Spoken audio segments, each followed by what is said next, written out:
Hello students, welcome back.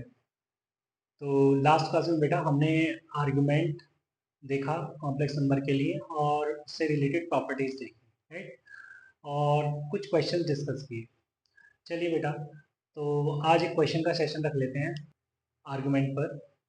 चलिए, तो start करते हैं। एक क्वेश्चन लिख दिया मैंने।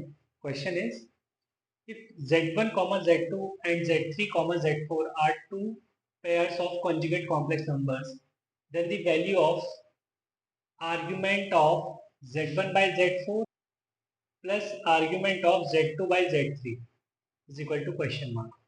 ठीक है, तो चलिए देखते हैं कैसे करें। बेटा ये एक कॉम्प्लेक्स नंबर है, ठीक है, z1 अपॉन z4, और ये भी एक कॉम्प्लेक्स नंबर है। तो कल हमने एक प्रॉपर्टी देखी थी कि argument of z1 plus argument of z2 is argument of z1 into z2 plus 2 के पार, राइट। या फिर हम ऐसा बोल सकते हैं, argument of z1 into z2 is argument of z1 plus argument of z2 plus 2 के पाए। ठीक है, चलिए, तो बाय प्रॉपर्टी मैं इसको लिख सकता हूं argument of z1 by z4 into z2 by z3। ठीक है, means argument of z1 into z2 upon z3 z4 by z3, है ना। अब बेटा उसने क्या बोला है कि z1 and z2, z3 and z4 are conjugate complex numbers. मतलब कहने का ये है कि z1 किसके बराबर है, z2 कॉन्जुगेट के, है ना, एंड z3 किसके बराबर है, z4 कॉन्जुगेट, राइट। तो बच्चे मैं यहाँ पर अगर इस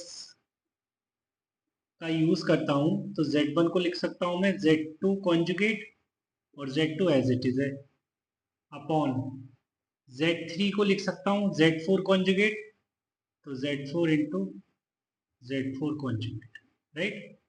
अब हमें पता है z कॉन्जुगेट होता है mod of z square, right. तो मैं यहाँ पे लिख सकता हूँ z2 कॉन्जुगेट इंटू z2 को मॉड ऑफ z2 स्क्वायर। इसी तरीके से z2 इंटू z4 कॉन्जुगेट को लिख सकता हूँ मैं मॉड ऑफ z4 स्क्वायर। ठीक है बेटा, तो ये क्या बन गया, ये तो बन गया argument of mod of z2 upon z4 का होल स्क्वायर। ठीक है, अब मुझे बताओ यार कि ये मॉड्यूलस है ना, मॉड्यूलस तो खुद में ही नॉन नेगेटिव है ना, और उस पर स्क्वायर की बात भी हो रही है।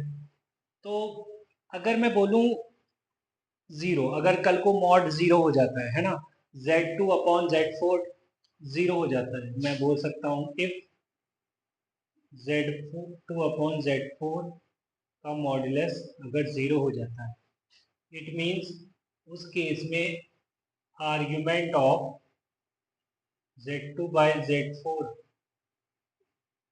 Mod of z2 by z4 का स्क्वायर डिफाइन ही नहीं रहेगा बेटा।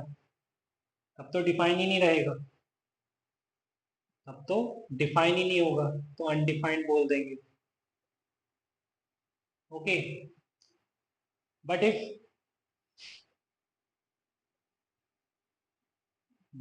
mod of z2 by z4 is greater than zero, तब मैं क्या बोलूंगा, argument of mod of z2 by z4 का स्क्वायर इज जीरो। ठीक है, तो जो हमें मिलेगा आर्ग्यूमेंट वो मिलेगा बेटा जीरो। ओके, आई बात समझ में। चलिए चलिए बच्चे, तो मैंने बोर्ड पर दो क्वेश्चन लिखे हैं। Question one is argument of z1 z2 conjugate upon z3, इसके बारे में बात करनी है, इसका आर्ग्यूमेंट क्या होगा। तो बेटा ये तो प्रॉपर्टी बेस्ड ही लग रहा है मेरे को, मतलब मैं लिख सकता हूँ argument of z1 z2 conjugate upon z3 को argument of z1 plus argument of z2 conjugate minus argument of z3। Okay, तो बेटा ये हो गया argument of Z1 minus argument of Z2 minus argument of Z3। Okay, हम 2 के पाई add कर सकते हैं यहाँ पे, प्लस 2 के पाई प्लस 2 के पाई, राइट। सर आपने लास्ट क्वेश्चन में नहीं किया 2 के पाई ऐड। अरे यार, अगर 2 के पाई ऐड करते हैं हम यहाँ पे, है ना, अगर यहाँ पे 2 के पाई ऐड करते हैं, देखो तब भी क्या फर्क पड़ेगा, आंसर पे तो कोई फर्क नहीं पड़ेगा, हाँ बट कर देना चाहिए। 2 के पाई ऐड करेंगे तब भी ये होल अनडिफाइन ही रहेगा। ओके, और अगर मैं यहाँ पे 2 के पाई ऐड करता हूँ तो वो जो वैल्यू मिल रही है मेरे को, 0 मिल रही है, राइट, वो तो माइनस पाई से पाई के बीच में ही लाई करती है, ठीक है, तो उससे कोई फर्क नहीं पड़ेगा, ठीक है। बट यहाँ पे क्योंकि अननोन है Z1 Z2 Z3, इसलिए इन जनरल में 2 के पाई ऐड करके दिखा दिया साथ, ठीक है। चलिए बेटा, तो अब नेक्स्ट क्वेश्चन पर बात कर लेते हैं। Question is argument of mod of 1 plus iota upon 1 minus iota. Sir हाँ, मुझे मॉड्यूलस की प्रॉपर्टी याद है, मॉड को मैं अलग अलग कर दूंगा, फिर mod of a plus iota b is root over a square और इस तरीके से कर दूंगा। अरे भाई क्यों करना इस तरीके से यार, किसी के ऊपर मॉड लगा है तो ये तो क्या है, नॉन नेगेटिव रियल नंबर बोलूंगा ना मैं इसको, ठीक है। तो अगर कल को mod of 1 plus iota upon 1 minus iota ये 0 हो गया, तो उस केस में आर्ग्यूमेंट ऑफ दिस डिफाइन ही नहीं होगा, ठीक है। अगर मैं बोलूं mod of 1 plus iota upon 1 minus iota greater than 0 होगा, अरे भाई नॉन नेगेटिव का मतलब यही तो है, या तो ग्रेटर देन 0 या फिर इक्वल टू 0। अगर कल को ग्रेटर देन 0 होगा तो मैं बोलूंगा argument of 1 plus iota upon 1 minus iota का होल मॉड जो आएगा बेटा वो आएगा इज इक्वल टू 0, तब उस केस में आर्ग्यूमेंट 0 आएगा, राइट। बट यहाँ मुझे पता है कि ये कभी 0 होगा नहीं, ठीक है, तो ये 0 होगा नहीं, तो ये केस कभी बनेगा ही नहीं, ठीक है। इसकी वैल्यू तो मुझे पता है ना 0 नहीं है, तो ये हमेशा पॉजिटिव है तो आर्गुमेंट जो मिलेगा मुझे वो 0 मिलेगा, राइट। चलिए आगे चलते हैं। चलिए बेटा, तो मैंने क्वेश्चंस लिख दिए हैं। Question 1 is argument of 1 plus iota root 3 plus iota minus root 3 upon 2 root 2। इस कॉम्प्लेक्स नंबर का मुझे आर्ग्यूमेंट बताना है, राइट। तो पहले तो सर ढंग से लिख लेते हैं कॉम्प्लेक्स नंबर को, मतलब आयोटा वाली टर्म आयोटा के साथ लिख लेते हैं और नॉन आयोटा वाली टर्म एक साथ लिख लेते हैं, ठीक है। तो ये कुछ इस तरीके से बन जाएगा 1 minus root 3 plus iota times 1 plus root 3, और ये 2 रूट 2 डिनोमिनेटर में अलग अलग लिख देते हैं, ठीक है।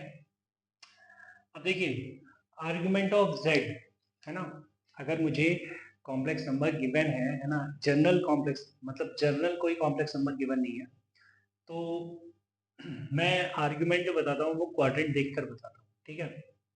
पहले ये चेक करता हूँ कि कॉम्प्लेक्स नंबर किस क्वाड्रेंट में लाई कर रहा है।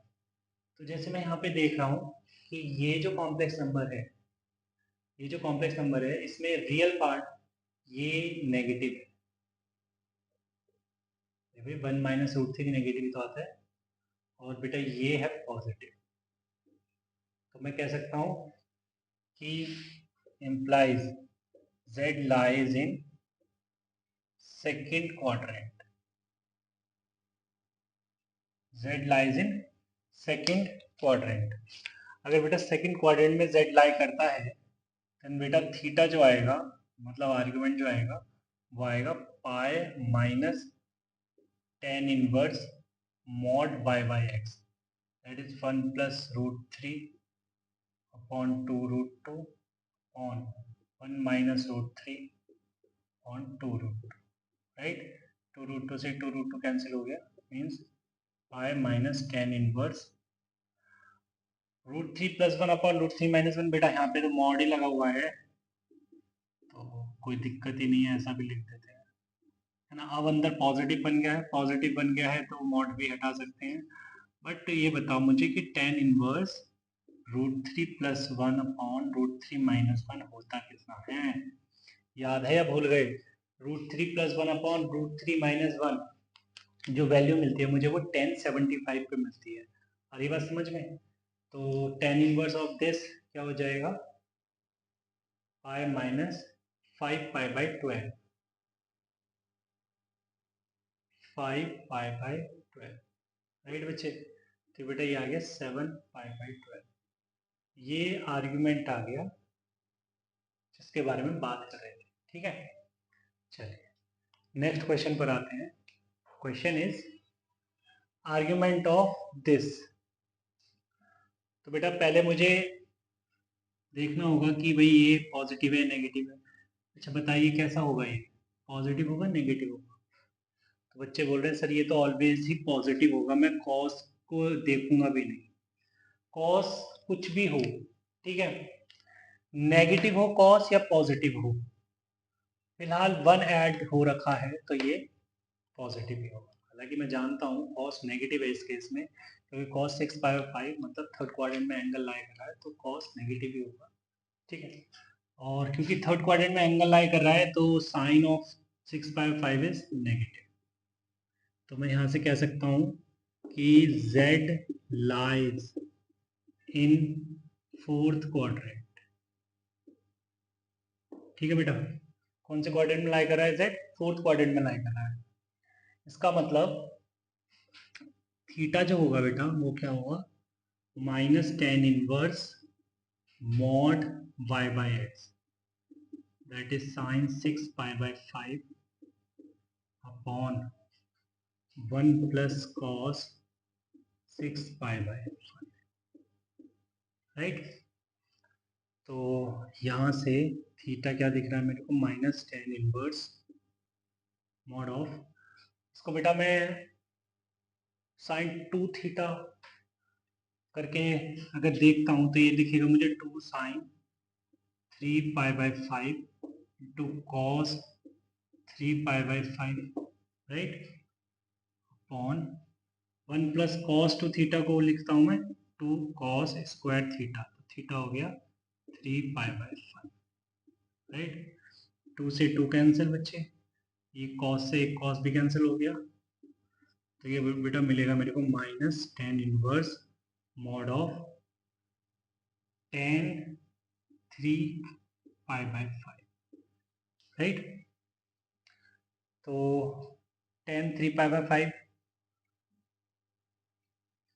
अब मैं इसको ना, क्योंकि देखो बेटा बाहर tan इनवर्स लगा हुआ है तो हम जानते हैं कि tan inverse tan x is x if x is lying between -π/2 to π/2, right. अब ये 3π/5 जो है ये एंगल ग्रेटर देन π/2 है, तो मैं इसको ऐसे लिख लेता हूँ -tan इनवर्स mod tan π - 2π/5। इससे क्या हुआ? एंगल तो ये आज भी 3π/5 ही है, π - 2π/5, but tan π - theta -tan theta होता है, तो -tan inverse mod of -tan 2π/5। अब बेटा देखो यहाँ पर मॉड लगा हुआ है तो माइनस कंज्यूम हो जाएगा,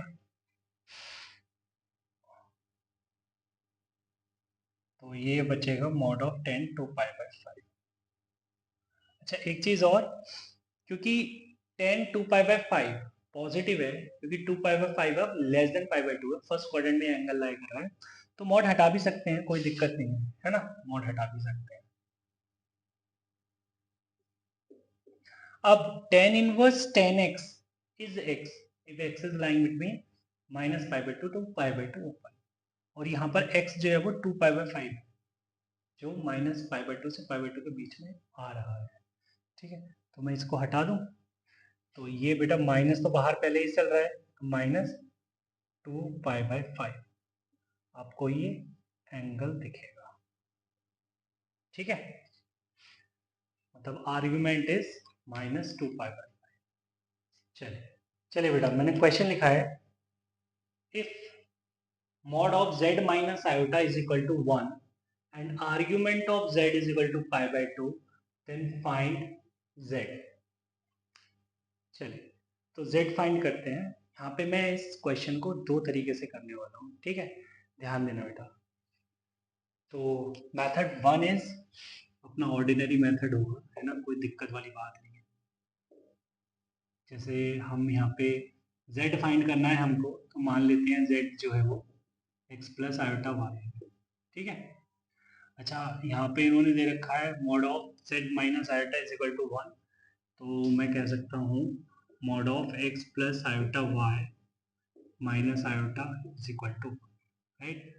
तो ये हो क्या गया बेटा, mod of x plus iota times y minus 1 is equal to 1, okay.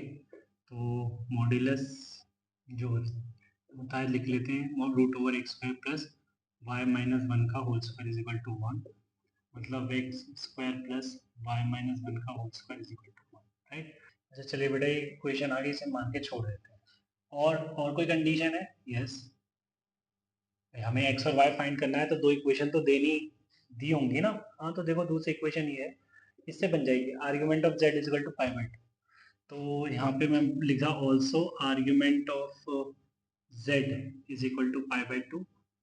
तो बेटा आर्ग्यूमेंट ऑफ z का मतलब यहाँ पर है, z तो x प्लस आइटा y है, तो मैं लिखूंगा क्या, आर्ग्यूमेंट ऑफ z को लिखूंगा मैं tan inverse y by x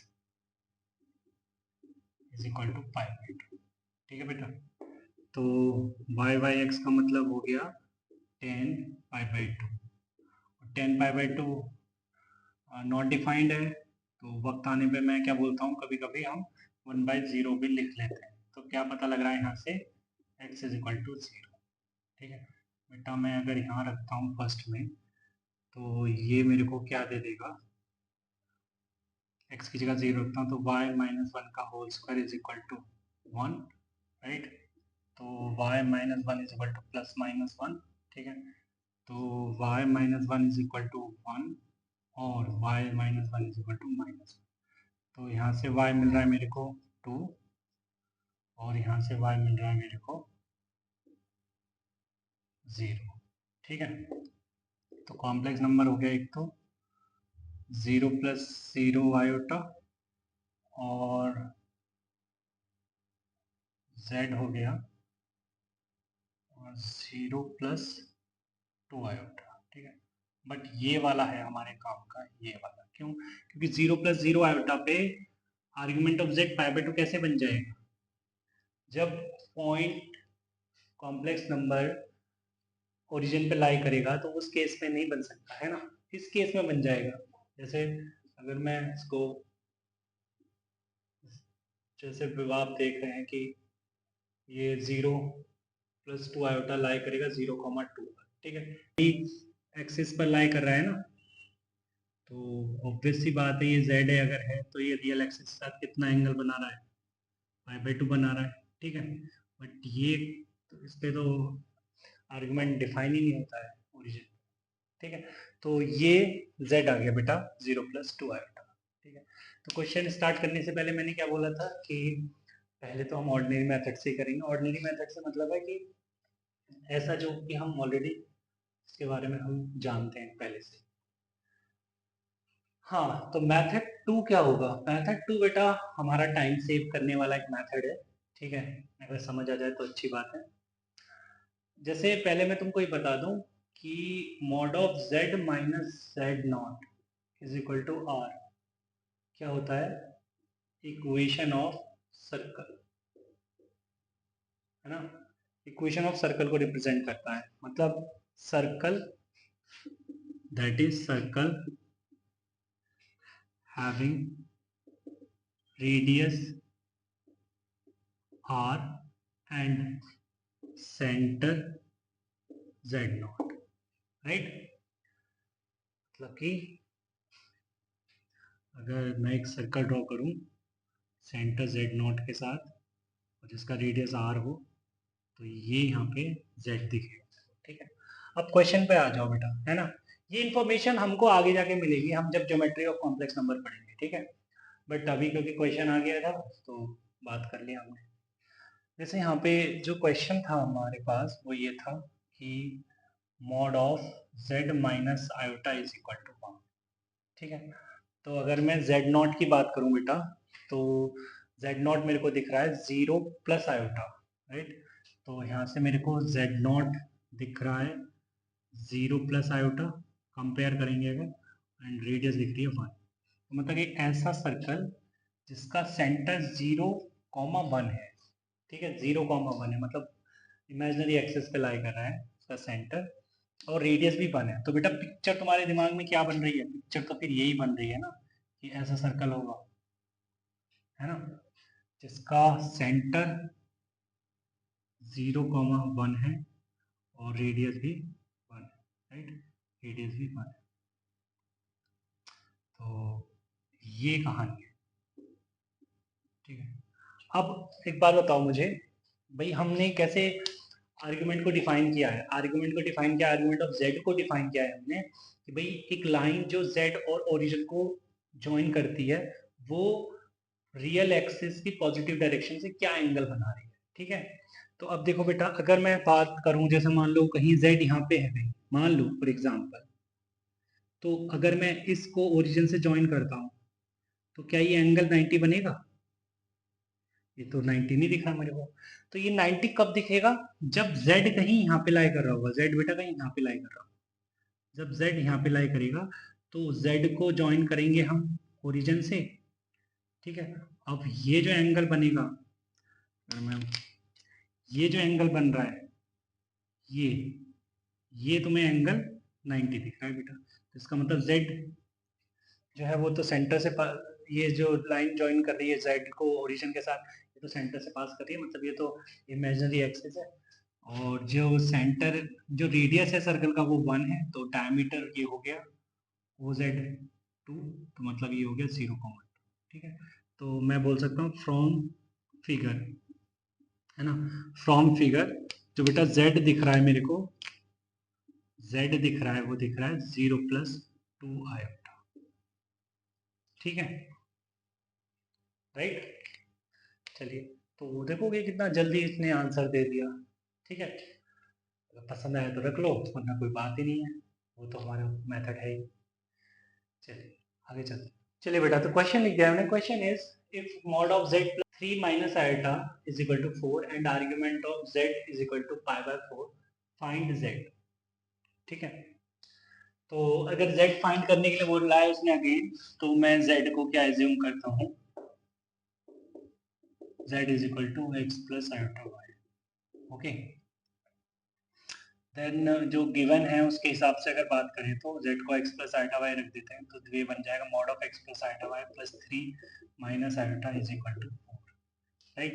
तो ये बन गया क्या, mod of x plus 3 plus iota times y minus 1 is equal to 4। Okay, तो हो गया बेटा क्या, रूट ओवर x प्लस 3 का whole square plus y minus 1 का whole square is equal to 4। Okay, और क्या मैं बोल सकता हूँ, x प्लस 3 का whole square plus y minus 1 का whole square is equal to 60, right. ये इक्वेशन 1। ठीक है, और दूसरी इक्वेशन किससे बनेगी, ये जो गिवन है क्या, argument of z is equal to π/4 means tan inverse y/x हमको क्या दिख रहा है, π/4 मीन्स y/x हमको क्या दिख रहा है, tan π/4 means y/x is equal to 1, मतलब y is equal to x। बेटा y is equal to x है। ठीक है, अगर बेटा मैं ये यहाँ रखता हूँ तो हमको क्या मिलेगा, यहाँ से x की जगह y की जगह x रख देंगे, तो ये जो x प्लस 3 का whole square plus x minus 1 का whole square is equal to 16। अच्छा, इसको एक्सपैंड भी कर लेते हैं, ये जो x square plus 9 plus 6x plus x square plus 1 minus 2x is equal to 16, right. तो ये हो जाएगा बड़ा x 2x स्क्वायर प्लस का 4x माइनस का 6 is equal to 0 means this is x square plus 2x minus 3 is equal to 0। Okay right. तो अगर मैं फैक्टराइज करूं तो this is x plus 3 into x minus 1 is equal to 0। तो बेटा यहाँ से हमें मिल रहा है x माइनस 3 कॉमा 1, ठीक है। तो अगर ये x मिल रहा है तो y भी क्या मिल जाएगा, माइनस 3 कॉमा 1, ठीक है। तो y ये मिल जाएगा। बट मैं ये बोलूँगा कि x comma y can not be equal to minus 3 comma minus, okay, ये मैंने बट लिखा है। But x comma y can not be minus 3 comma minus 3 cos as in that case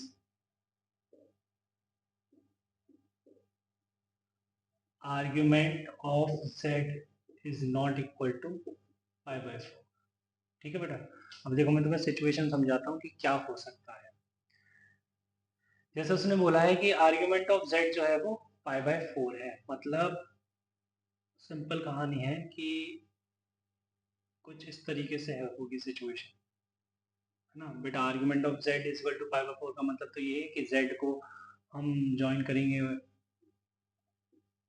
origin से, तो ये एंगल पाई बाय 4 दिख रहा है, राइट। तो z अगर मान लो अगर मैं x को 1 y को 1 बोलता हूँ तो z आ गया फर्स्ट क्वाड्रेंट में, ठीक है। और अगर मैं x को बोलता हूँ -3, y को बोलता हूँ -3, तो वो थर्ड क्वाड्रेंट में पहुंच जाएगा, राइट। यहाँ कहीं z दिखेगा -3 -3। तो उस केस में आर्ग्यूमेंट जो बनेगा बेटा वो तो ये बनेगा, ठीक है। In fact this is -3 pi by 4, -3 pi by 4। तो कैसे हम ले लें x को -3 एंड y को -3, ठीक है, क्योंकि आर्ग्यूमेंट इस केस में नहीं है। तो देयरफॉर मैं ये बोलूँगा कि x, y जो होगा वो 1, 1, राइट। तो जो z आ जाएगा इस केस में वो 1 प्लस आयोटा आ जाएगा, ओके, 1 प्लस आयोटा। तो सर आपने इसको डायग्राम के थ्रू नहीं किया, इसको भी कर लेते डायग्राम के थ्रू।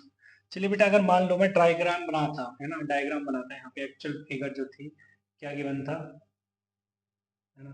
सिचुएशन कुछ ऐसी होगी, है ना, कि mod of z plus 3 minus iota is equal to 4।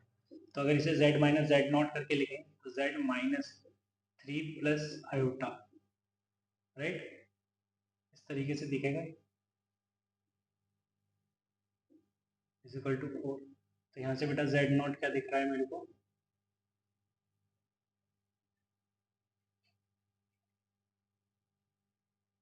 अच्छा सॉरी,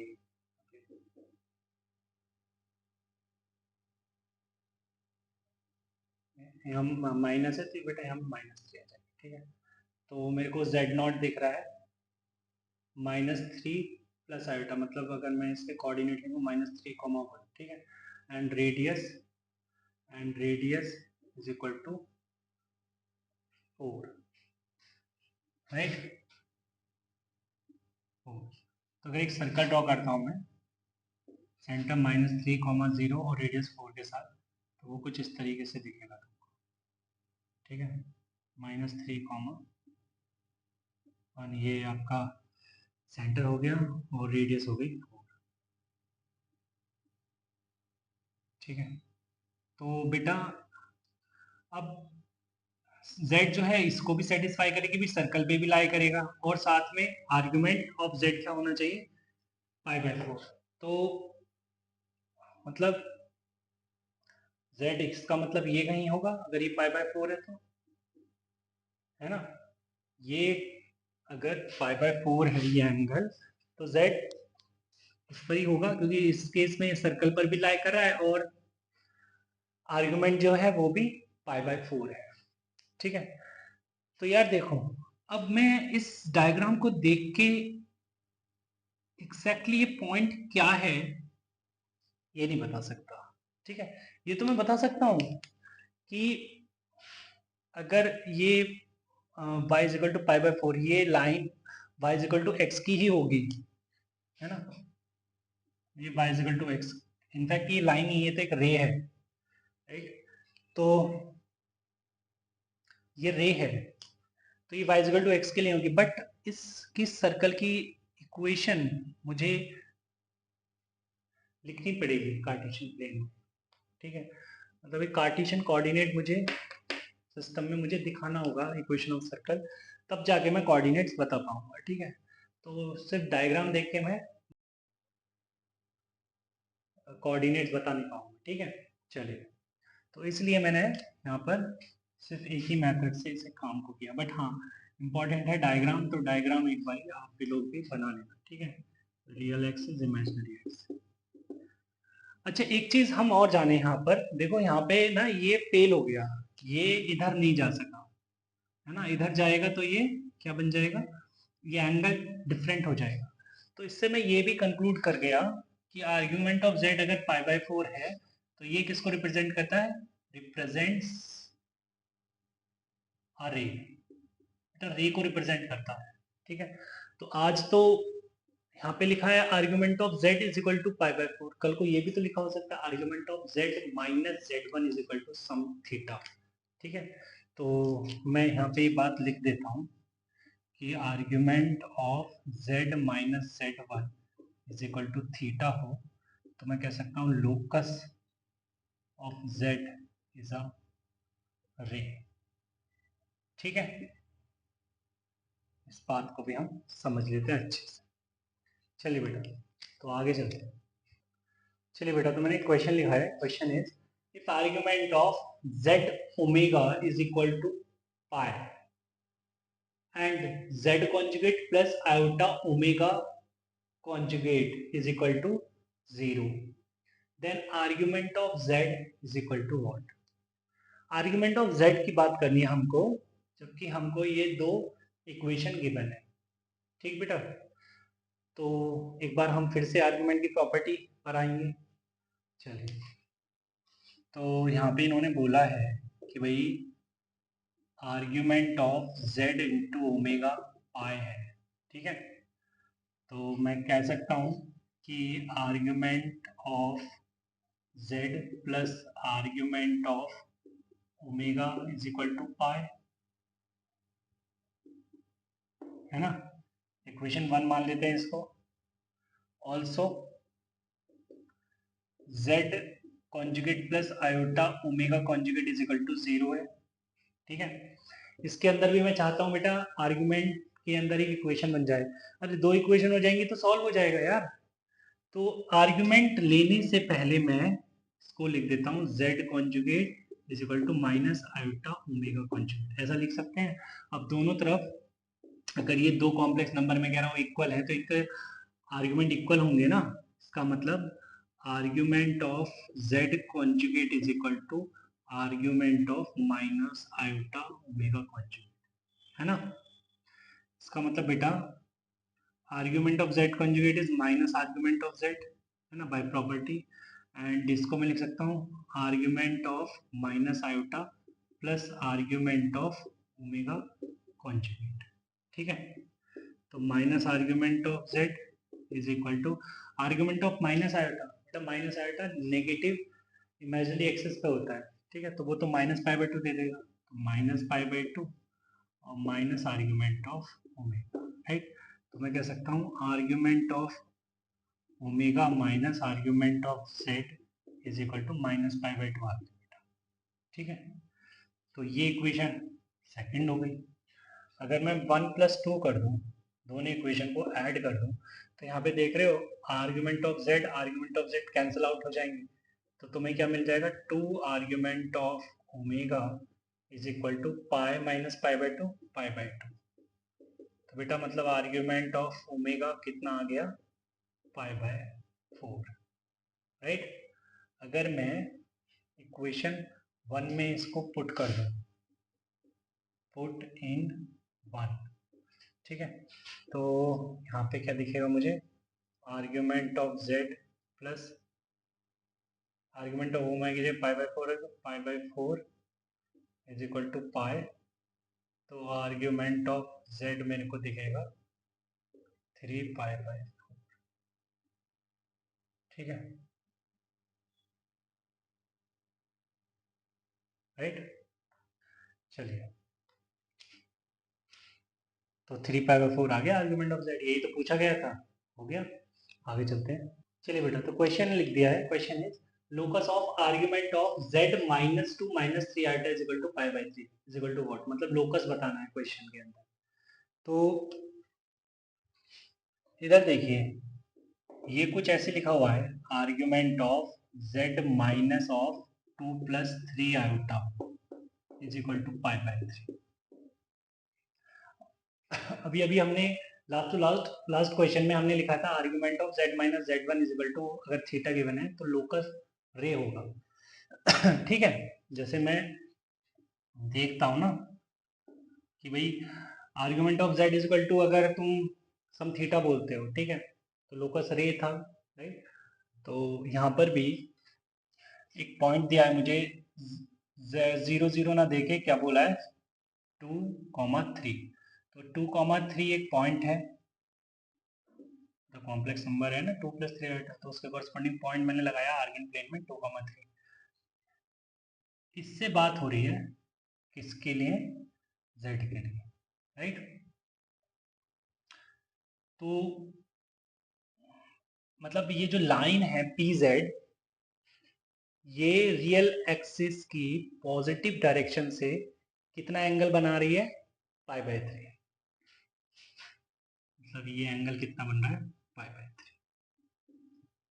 तो समझ में आ गया कि लोकस तो रे ही होने वाला है, बट मुझसे वो इक्वेशन के बारे में बात करना चाहता है, ठीक है। तो अगर मैं z को x + आयोटा y रखता हूँ, तो यहाँ पे मुझे argument of x + iota y -2 -3 iota is equal to π/3 लिखना होगा। Means argument of x -2 + iota times y -3 is equal to π/3 लिखना होगा, राइट। तो argument of this is π/3 means tan inverse y/x, मतलब y -3/x -2 is equal to π/3, right, means y -3/x -2 is equal to tan π/3। ठीक है, तो y -3/x -2 is equal to √3, right। तो y -3 is equal to √3 times x -2। ठीक है बेटा, लग रही है तुम्हें स्ट्रेट लाइन की इक्वेशन, बट ये इक्वेशन है किसकी, रे की। This is an equation of a ray, ठीक। तो हो गया क्वेश्चन सॉल्व, ठीक है। आगे चलते हैं बेटा। चलिए बेटा, तो इस क्लास में यहीं तक रखते हैं, मिलते हैं नेक्स्ट क्लास में, तब तक के लिए बाय बाय।